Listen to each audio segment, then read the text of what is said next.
Olá, caro aluno, você é muito bem-vindo para a nossa matéria, o Apocalipse. Eu sou o professor Olivar Basílio e é um prazer tê-lo para os estudos desse emocionante livro. Essa matéria nos possibilitará um vislumbre dos acontecimentos finais da história da redenção humana. Embora para muitos esse livro seja um mistério, isso devido à sua linguagem permeada de símbolos, tornando-o um tanto difícil em sua interpretação, entendemos que não há mistério algum, pois a própria palavra Apocalipse significa revelação ou tirar o véu.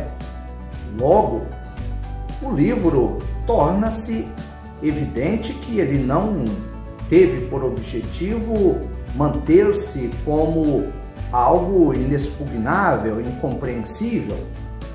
E tanto é assim que o próprio autor desses escritos, ele abre o seu livro inserindo já na primeira palavra do primeiro versículo a palavra Apocalipse, quando ele diz: revelação de Jesus Cristo, a qual Deus lhe deu para mostrar aos seus servos as coisas que brevemente devem acontecer, e pelo seu anjo as enviou e as notificou a João, seu servo. Logo, torna-se evidente que esse livro vai descortinar o futuro da história da humanidade. É Deus mostrando, revelando aos seus servos aquilo que brevemente deveria acontecer. Por isso o livro é bastante exortativo, animador, com diversas advertências sobre o perigo da perda daquilo que é absolutamente imprescindível para o ser humano, que é a busca do estado eterno para o seu descanso em espírito. Portanto, nós vamos fazer uma caminhada que não é longa, porém estará cercada de muito fascínio, emoção e, evidentemente, nos despertará para uma comunhão maior com Deus. Esperamos que o aluno também se cerque de uma revisão dos acontecimentos históricos dos dias atuais, principalmente olhando para aquilo que está acontecendo na política internacional, na economia mundial, no sistema globalizante e muito mais, observando aquilo que está acontecendo nas mudanças estruturais do mundo inteiro, inclusive já com um discurso bastante aberto da necessidade de um governo mundial que venha a elaborar uma constituição também de nível global para colocar alguns limites naquilo que os estadistas e governantes consideram como algo que precisa ser controlado. Então, nós veremos tudo isso no livro do Apocalipse, mas para isso precisamos estar atento principalmente aos jornais e revistas que nos contam o que está acontecendo nos bastidores da ONU, da OMC, do FMI, do BIRD e assim sucessivamente. É hora de estudarmos o Apocalipse e eu convido você para continuar conosco e dedicarmos juntos alguns minutos para o nosso crescimento no conhecimento bíblico e, acima de tudo, no conhecimento escatológico. O livro do Apocalipse foi escrito entre os anos 90 a 96, quando do exílio de João na ilha de Patmos, por causa da palavra de Deus, por ordem de Domiciano, um dos mais cruéis perseguidores do cristianismo, dentre todos os imperadores, superando o próprio Nero, o incendiário de Roma. Com o propósito de fortalecer e animar os cristãos perseguidos, O livro foi escrito delineando a trajetória de Cristo, que se apresenta como aquele que foi morto, mas que está vivo para todo sempre, trazendo consigo as chaves da morte e do inferno. Registro esse no primeiro capítulo, verso 17 e verso 18. A Bíblia sem o Apocalipse seria como um romance com início e meio, porém sem a conclusão final. Ele é, sem dúvida, o último capítulo da história da paixão de Deus pelos homens de boa vontade. É o livro do fim dos séculos e início da eternidade, conforme podemos observar das leituras de Apocalipse 21 e capítulo 22.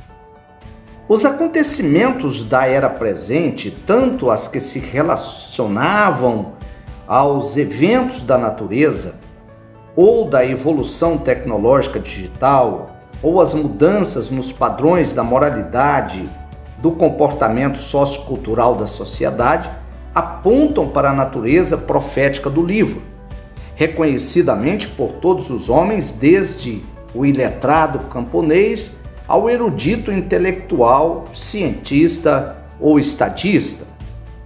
O livro tem um caráter duplo, pois, segundo o autor, receber a ordem para escrever as coisas que tem visto e as que são, e as que depois destas hão de acontecer. Logo, o livro versava sobre os acontecimentos dos tempos de João, mas também anunciava os acontecimentos futuros. Os capítulos 2 e 3 são as 7 cartas enviadas aos pastores responsáveis pelas 7 igrejas, todas na Ásia Menor, destacando em todas elas uma mesma estrutura. Ou seja, primeiro, a natureza do autor da carta, o emissário intelectual, que é Cristo, em seus diversos nomes que se apresenta no início de cada carta.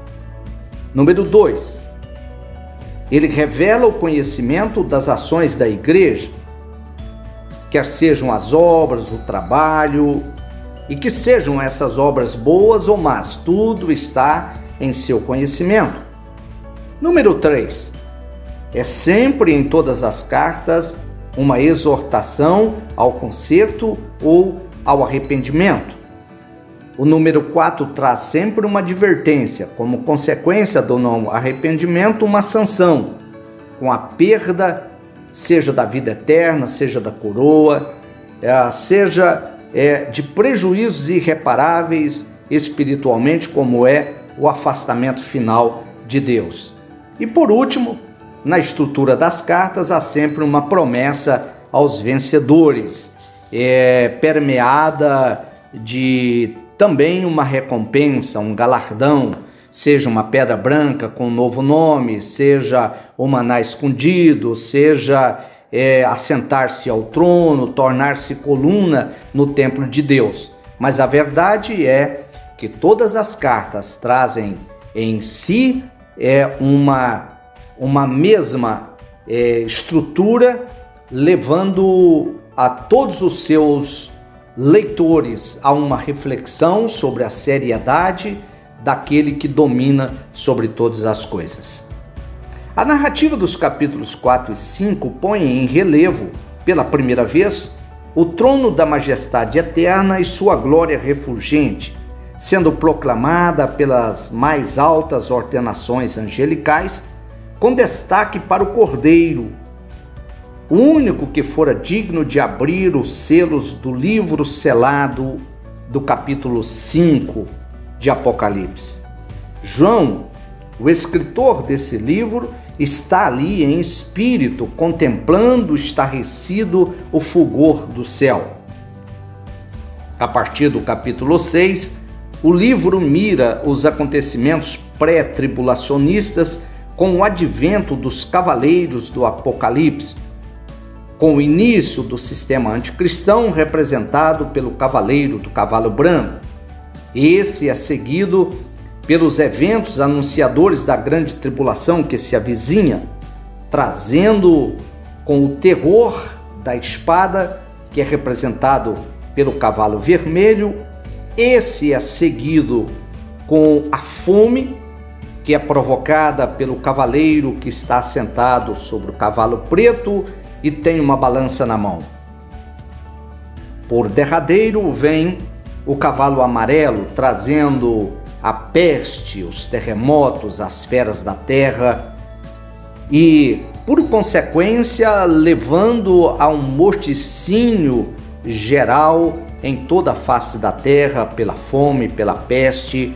E a Bíblia afirma que a morte e o inferno seguia. Portanto, nós estamos entrando num período extremo que o evangelista Lucas chega a dizer que haveria desmaios de homens por causa da expectação das coisas que sobreviriam ao mundo.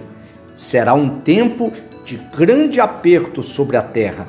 Será um momento de angústia e perplexidade para todas as nações. As calamidades são acentuadas com o toque das 7 trombetas.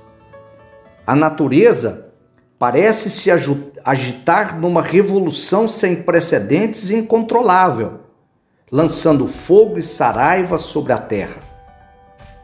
Uma coisa gigantesca, ardendo em fogo, é lançada ao mar, envenenando suas águas com morte para a 1/3 das criaturas viventes nele. Segue-se a interminável calamidade, acentuadas com as 7 taças das últimas pragas de Deus. Sua ira é irresistível, sua justiça clama por repressão do mal. Finalmente, o livro revela a queda da grande Babilônia com seus adoradores, incluindo a igreja prostituída que contaminou a fé da cristandade pela busca do ouro e do poder temporal. A revelação redireciona para o céu com a visão do Rei dos Reis e Senhor dos Senhores no cortejo celestial para a vitória final sobre a besta e o falso profeta, lançados vivos no lago de fogo que arde com enxofre para todo sempre. Satanás é preso por 1000 anos, solto logo após o reinado de Cristo para encontrar sua derrota e destruição final. O livro encerra com os capítulos 21 e 22, mostrando o novo céu e nova terra, que são apresentados aos salvos, e posteriormente mostra a entrada para a eternidade com Deus para sempre.